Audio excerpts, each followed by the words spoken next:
નમસ્કાર. આપણે કુંડલીની વિશે જાણકારી લેતા હતા. નિત્ય કરવામાં સંધ્યાવદનમાં કરવામાં આવતી ગાયત્રી ઉપાસના સામાન્ય છે. કુંડલીની જાગરણ માટે ગાયત્રીની ઉચ્ચ સ્તરીય ઉપાસનાનો ક્રમ અપનાવવો પડે છે. એને જળ અને ચેતનને પરસ્પર બાંધી રાખનાર સૂત્ર શૃંખલા કહી શકાય છે. બીજા શબ્દોમાં કહીએ તો એ પ્રાણ પ્રવાહ છે જે વ્યષ્ટિ અને સમષ્ટિની સમસ્ત હિલચાલોનું સંચાલન કરે છે. નર અને નારી પોતાના સ્થાન પર પોતપોતાની સ્થિતિમાં પૂરતા સમર્થ હોવા છતાંય અપૂર્ણ છે. એ બંનેને નજીક લાવવા અને ઘનિષ્ઠ બનાવવામાં એક અવિજ્ઞાત ચુંબકીય શક્તિ કામ કરે છે. એના જ દબાણથી જોડા બનાવવા અને પ્રજનન ક્રમ ચલાવવો શક્ય બને છે. દાખલા તરીકે નર અને નારીની વચ્ચે ઘનિષ્ઠતા પેદા કરનારા ચુંબકીય પ્રવાહને કુંડલિનીની એક ચિનગારી કહી શકાય છે. પ્રકૃતિ અને પુરુષને ભેગા કરીને તેનાથી સૃષ્ટિ સંચાલનની અનેક હિલચાલોનો સમાન એકઠો કરવાનું કામ આ જ બ્રહ્માંડવ્યાપી કુંડલિનીનું છે. વ્યક્તિ સત્તામાં પણ શરીર અને ચેતનાની ઘનિષ્ઠતા બનાવવી અને શરીરમાં લિપ્સા, મનમાં લાલસા તથા અંતઃકરણમાં નિષ્ઠાનો વિકાસ કરવો આ જ કુંડલિની મહાશક્તિનું કામ છે. જીવનની સમસ્ત હિલચાલ આકાંક્ષા, વિચારણા અને સક્રિયતાના રૂપે સામે આવે છે. એનું સર્જન ઉત્પાદન કુંડલિની જ કરે છે. અન્યથા જળ 5 તત્વોમાં ચૈતન્ય ક્યાં? નિર્લિપ્ત આત્મામાં ઉદ્વિગ્ન આતુરતા કેવી? દ્રશ્ય જગતની બધી હિલચાલ વચ્ચે જાદુગરનું કામ કરે છે અને તેને આધ્યાત્મની ભાષામાં માયા કહેવામાં આવે છે. સાધના ક્ષેત્રમાં એને જ કુંડલિની કહે છે.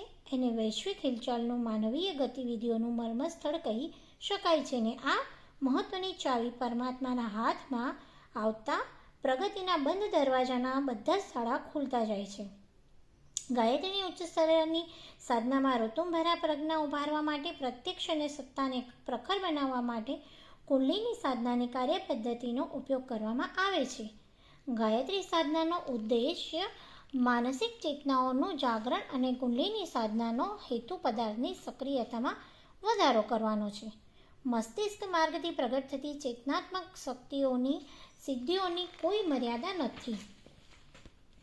યોગી, તત્વજ્ઞાની, પારદર્શ, મનીષી, વૈજ્ઞાનિક, કલાકાર, આત્મવેતા, મહામાનવ આ જ શક્તિનો ઉપયોગ કરીને પોતાના વર્ચસ્વને પ્રબળ બનાવે છે. જ્ઞાન શક્તિના ચમત્કારોથી કોણ અજાણ્યું છે? મસ્તિષ્કના મહત્વની કોને ખબર નથી? તેના વિકાસ માટે શાળાથી માંડીને સ્વાધ્યાય, સત્સંગ, ચિંતન, મનન અને સાધના, સમાધિ સુધીના અનેક પ્રયોગો થતા રહે છે. અને આ વ્યવહારિક ક્ષેત્રની ગાયત્રી ઉપાસના પ્રકૃતિની સાધના કહેવી જોઈએ. બીજી શક્તિ છે ક્રિયાશક્તિ છે. અપાર પ્રકૃતિ, શરીરના અવયવોના બધા જ ક્રિયાકલાપ એનાથી જ ચાલતા હોય છે. શ્વાસ પ્રશ્વાસ, લોહીનું ભ્રમણ, ઊંઘવું, જાગવું, મળનું વિસર્જન, ઉષ્મા, જ્ઞાન તત્વ, વીજળીનો પ્રવાહ વગેરે અનેક પ્રકારના કાર્યો શરીરમાં થતા હોય છે. તેમને અપરા પ્રકૃતિને લીધે થાય છે એમ કહી શકાય છે. એને જળ પદાર્થનો ગતિ આપનારી ક્રિયાશક્તિ પણ કહેવામાં આવે છે. વ્યક્તિગત જીવનનું એનું મહત્વ પણ ઓછું નથી. આરોગ્ય, દીર્ઘ જીવન, શક્તિ સ્ફૂર્તિ, સાહસિકતા, સૌંદર્ય વગેરે કેટલી શરીરની વિશેષતાઓ એના પર આધાર રાખે છે. એને વ્યવહારિક રૂપથી કુંડલિની શક્તિ કહેવામાં આવે છે. આહાર, વ્યાયામ, આરામ વગેરે દ્વારા સાધારણ રીતે જ આ શક્તિની સાધના ઉપાસના કરવામાં આવે છે. એમ તો મસ્તિષ્કમાં રહેલી દિવ્ય ચેતના જ મહત્વની છે. તે અસ્તવ્યસ્ત થઈ જાય તો તરત મૃત્યુ થઈ શકે છે. પરંતુ શરીરની પદાર્થ ચેતનાની પણ ઓછી ઉપયોગિતા નથી. તેની ઉણપને પરિણામે માણસ નબળો, રોગી, આળસો, નિસ્તેજ, કુરૂપ અને કાયર બની જાય છે. નકામો, નિરુપયોગી, ભારભૂત જિંદગી જ વેઢારતો રહે છે. ગાયત્રીનું કેન્દ્ર સહસ્રાર મસ્તિષ્કનું બ્રહ્મરંધ્ર છે. કુંડલિનીનું કેન્દ્ર કામકાજ બીજું મૂલાધાર ચક્ર છે. ગાયત્રી બ્રહ્મચેતનાનું અને સાવિત્રી બ્રહ્મતેજનું પ્રતીક છે. બંનેમાં પરસ્પર સઘન એકતા અને ઘનિષ્ઠતા છે. ગાયત્રીથી દિવ્ય આધ્યાત્મિક વિભૂતિઓ મળતી હોય છે અને સાવિત્રી ભૌતિક રિદ્ધિ સિદ્ધિઓ મળતી હોય છે. ને ગાયત્રી ઉપાસનાની ઉચ્ચ સ્તરની સાધના પંચકોશની 5 યોગની સાધના બની જાય છે. ગાયત્રી કુંડલિની છે અને તેને 5 તપ સાધનાઓ વડે જગાડી શકાય છે. યોગ અને તપના સમન્વયથી જ સંપૂર્ણ આધ્યાત્મ સાધનાનું સ્વરૂપ તૈયાર થાય છે અને સમગ્ર પરિણામ મળે છે. એટલા માટે પંચકોશોની ગાયત્રી અને કુંડલીની જાગરણની સાવિત્રી વિદ્યાનો સંયુક્ત આધાર લેવો લાભદાયી નીવડે છે. વીજળીની બે ધારાઓ ભેગી થતાં શક્તિ પ્રવાહમાં પરિણિત થાય છે. આત્મિક પ્રગતિનો રથ પણ એ બે પૈડાને આધારે મહાન લક્ષ્યની દિશામાં ગતિ કરે છે. ગાયત્રી સાધનાનો સંતુલિત લાભ પામવા માટે સાવિત્રી શક્તિનો પણ સહકાર લેવો પડે છે.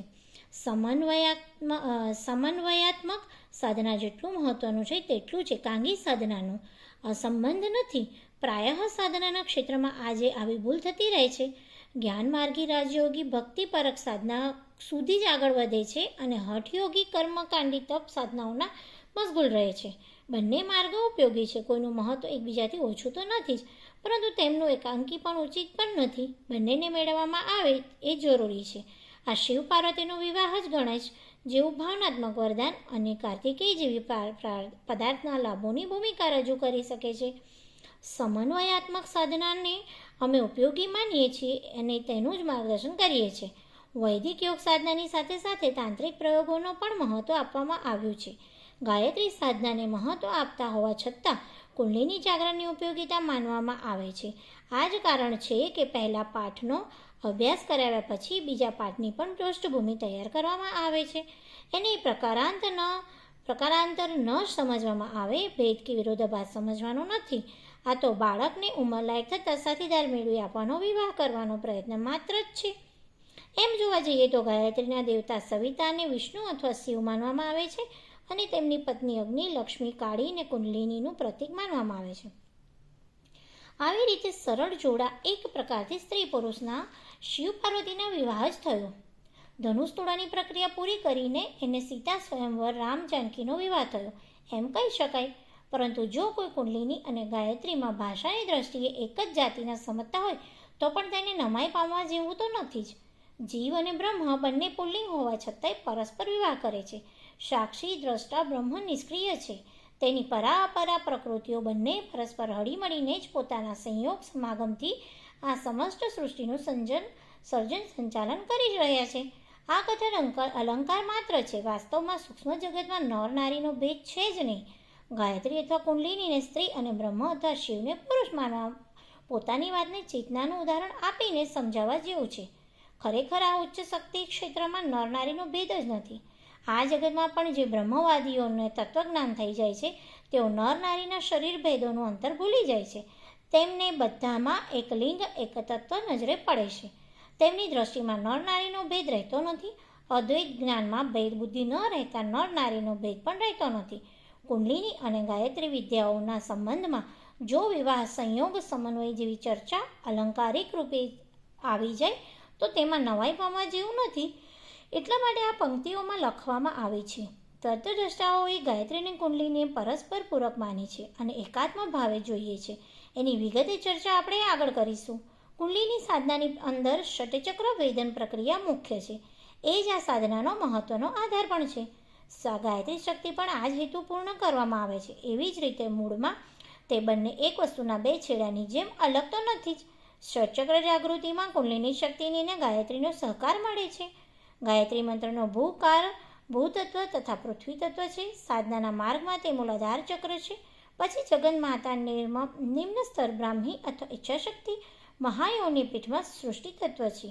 ભૂવર્લોક અથવા અંતરિક્ષ તત્વ છે. સાધનાની દ્રષ્ટિએ આ વિશુદ્ધ ચક્ર છે અને મહાશક્તિના મધ્ય સ્તરમાં પિનોન્નત પયોધરામાં વૈષ્ણવી અથવા તો ક્રિયાશક્તિ પાલનમાં અથવા સૃષ્ટિ તત્વ છે.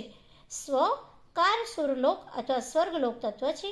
સાધનાના માર્ગમાં એ સહસ્રાર ચક્ર અને આદ્યશક્તિનું ઉર્ધ્વ અથવા ઉચ્ચ સ્તરમાં ગૌરી અથવા જ્ઞાન શક્તિ, સંહાર અથવા લય તત્વ છે. આ જ વેદમાતા ગાયત્રીનું સ્વરૂપ અને સ્થાન રહસ્ય છે. એમ તો જ્ઞાન ચેતનાના આખા શરીરમાં વ્યાપેલી છે, પરંતુ તેનું કેન્દ્ર મસ્તિષ્કમાં માનવામાં આવે છે. એ જ રીતે ક્રિયાશક્તિ આખા શરીરમાં ફેલાયેલી તો છે જ, પરંતુ તેનું કેન્દ્ર સ્થળ જનનેન્દ્રિય છે. નપુંસક વ્યક્તિ માટે મોટા ભાગે બધા જ ઉચ્ચ ગુણોની વૃદ્ધિ અને સાહસયુક્ત પુરુષાર્થ કરવામાં નિષ્ફળ નીવડે છે. કોઈને નપુંસક નામર કહીને તેની આંતરિક ક્ષમતાનું અપમાન કરવામાં આવે છે. શરીરના બીજા કોઈ અંગ નબળા હોય તો તેના વગર વિકાસ અટકે નહીં, પરંતુ નપુંસક કોઈ મહત્ત્વના કામ કરી શકતો નથી. સરકારી નોકરીઓમાં ભરતી પહેલાં દાક્તરી તપાસ કરવામાં આવે છે કે તે વ્યક્તિ નપુંસક તો નથી. શારીરિક વિશેષતાઓનું કેન્દ્ર એટલા માટે જનેન્દ્રિય ગહરના મર્મસ્થળ યોનિ કેન્દ્રને માનવામાં આવ્યા છે. સાધનાના આ જ બે નાજુક કેન્દ્રો છે. તેમને શરીરના બે ધ્રુવો કહેવામાં આવે છે. એમ જોવા જઈએ તો વિદ્યુત શક્તિ એક જ છે, પરંતુ તેને બે ભાગોમાં વહેંચવામાં આવી છે. એક છે ધન અને બીજી છે ઋણ. માનવીની ચેતનાની ધન વિદ્યુત આ જ્ઞાન કેન્દ્ર મસ્તિષ્ક કેન્દ્રોમાં એકઠી થયેલી છે અને આ સ્થળને અધ્યાત્મની ભાષામાં સહસ્રાર કહીએ છીએ. બીજી ઋણ વિદ્યુત કામ કેન્દ્ર જનનેન્દ્રિય મૂળમાં રહેલી છે, જેને મૂલાધાર કહે છે. આ બંનેને કેન્દ્રોમાંથી જ્ઞાન કેન્દ્રને ગાયત્રીનું અને કામ કેન્દ્રને કુંડલિનીનું ઉદ્ગમ કેન્દ્ર કહેવામાં આવે છે. ભૌતિક શક્તિઓ, સમૃદ્ધિઓ, શુદ્ધિઓ કુંડલિનીમાંથી જ પેદા થાય છે અને આધ્યાત્મિક દિવ્ય વિભૂતિઓ, રિદ્ધિઓ ગાયત્રીથી વિકસે છે. બંનેનું મિશ્રણ સાધકને સમૃદ્ધિઓ અને વિભૂતિઓથી, રિદ્ધિઓ અને સિદ્ધિઓથી, જ્ઞાન અને ક્રિયાથી સંપન્ન બનાવે છે. એટલા માટે બંનેની મિશ્રિત સાધનાઓનો આધાર લેવો જ સમન્વયાત્મક પ્રવૃત્તિના સાધકો માટે યોગ્ય છે. સહસ્રાર કમળનું બ્રહ્મ કેન્દ્રના રૂપમાં, ગાયત્રી ગ્રહના રૂપમાં, વિષ્ણુના ક્ષીરસાગર અથવા શિવજીના કૈલાસના રૂપે વર્ણન કરવામાં આવે છે. તેમાં આ પ્રમાણ આ રીતે છે કે મસ્તકની મધ્યમાં નીચા મુખવાળું સહસ્ત્રધર કમળ છે અને તેના ઉદરમાં અદ્ભુત પથગામીની નાડી છે. તેને કુંડલિની કહેવામાં આવે છે. આ સહસ્રાર કમળની સાધનાથી યોગી ચિત્તને સ્થિર કરીને આત્મભાવમાં લીન થઈ જાય છે, ભવબંધનથી છૂટી જાય છે, સમગ્ર શક્તિઓ મેળવે છે, સ્વચ્છંદ વિચરે છે અને તેની વાણી શુદ્ધ થઈ જાય છે. કમળની ગુફામાં ક્ષીરસાગર સમુદ્રનું તથા સહસ્ત્રદળ કમળમાં ચંદ્રમા જેવું પ્રકાશનું ધ્યાન કરો. સહસ્રાર ચંદ્રની સરખામણી કૈલાસ પર્વત સાથે કરતાં ત્યાંની દિવ્ય પરિસ્થિતિઓનું મત્સ્ય પુરાણમાં વર્ણન કરવામાં આવે છે અને આ વર્ણન તિબેટમાં આવેલા કૈલાશ પર્વતનું નહીં, પરંતુ વિશુદ્ધ રૂપથી બ્રહ્મરંધમાં આવેલા સહસ્રાર જ્ઞાન કેન્દ્રનું જ છે. સંવર તર્ક વડવાનલ વીજળીનું તેજ રહેણાંકળ છે. મહાસર્પોનું સરોવર તેજ કેન્દ્રમાં છે. સાધનાની સિદ્ધિ આ કેન્દ્રમાં ઝડપથી થાય છે અને આ તથ્ય કૈલાસ પર્વત પર પણ લાગુ પડતા નથી.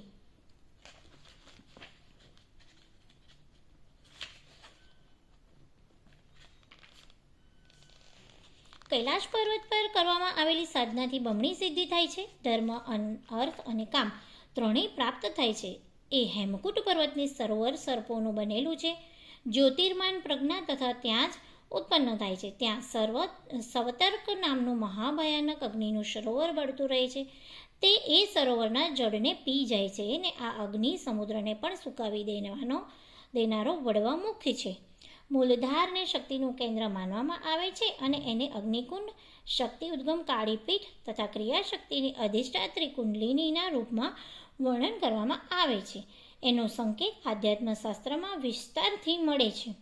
આ બધા તથ્યો પર નજર નાખતા એ જ નિર્ણય પર આવી શકાય કે ગાયત્રીની જ્ઞાનશક્તિનો અને કુંડલિની ક્રિયાશક્તિનો પારસ્પરિક સંબંધ છે. બંનેના મળવાથી જ પરિપૂર્ણ અને સમગ્ર વિકાસની સંભાવનાઓ ઊભી થાય છે. એ બંને સાધનાઓમાં વિરોધાભાસ કે ભેદ ન માનવો જોઈએ અને ન પ્રકારાંતર, પરંતુ એક જ સમજવું જોઈએ. સાધના ક્રમમાં બંને ભેગા થવાથી ભૌતિક અને આત્મિક બંને પ્રકારની સફળતાઓનો માર્ગ ખુલ્લો થાય છે. આ સમન્વયની સાધના ભુક્તિ અને મુક્તિ બંને હેતુઓ પૂર્ણ કરેલી છે. એટલા માટે સાધના વિજ્ઞાનના તત્વવેત્તા એકાંગી સાધનાની અપૂર્ણતાને ધ્યાનમાં રાખતા ઉભય પ્રયોજન પૂરા કરનારી સમગ્ર સાધનાનું પદ પ્રદર્શન કરે છે. તે જ અહીં પણ કરવામાં આવી રહ્યું છે. અસ્તુ.